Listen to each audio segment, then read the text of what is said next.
Pria miskin ingin menarik sisa uang di kartunya, tapi tiba-tiba hal aneh terjadi. Saldonya melonjak jadi 7,5 juta dolar. Uang sebanyak itu membuatnya terpaku.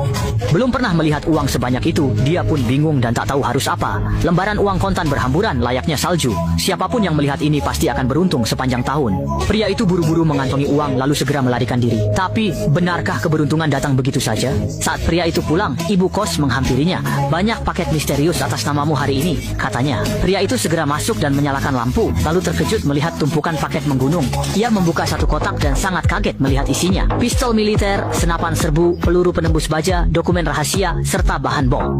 Tepat saat perasaan tidak nyaman yang kuat muncul di hati pria itu, tiba-tiba sebuah telepon asing masuk.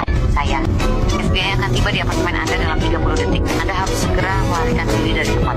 Mendengar hal itu, Xiao Jie pun buru-buru mendekati jendela untuk memastikan. Namun siapa sangka di bawah sama sekali tidak ada satu orang pun, sehingga Xiao Jie mengira lawan bicaranya hanyalah penipu dan langsung memaki-maki orang itu dengan marah. Namun siapa yang bisa memprediksi apa yang akan terjadi selanjutnya?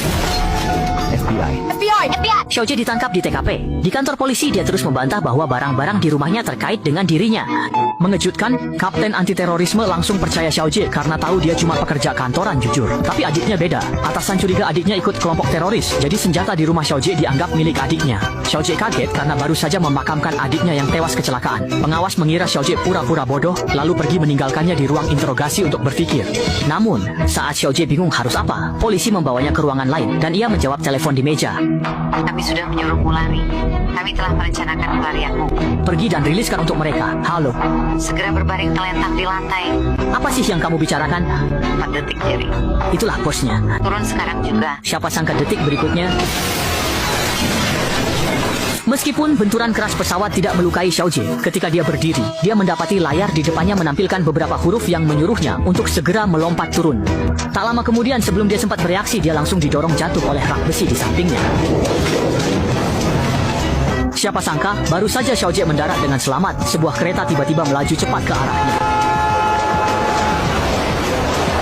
Meskipun Xiao Jie berhasil selamat kali ini, sebelum dia sempat menenangkan diri, layar di dekatnya kembali menampilkan perintah yang menyuruh Xiao Jie segera berlari ke arah kereta.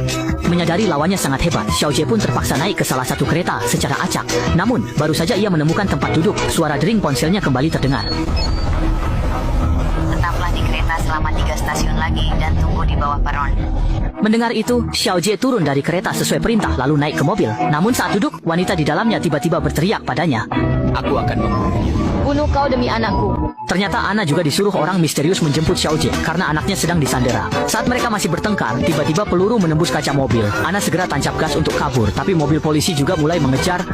Mereka dibuntuti ketat, tapi berkat bantuan misterius, di tiap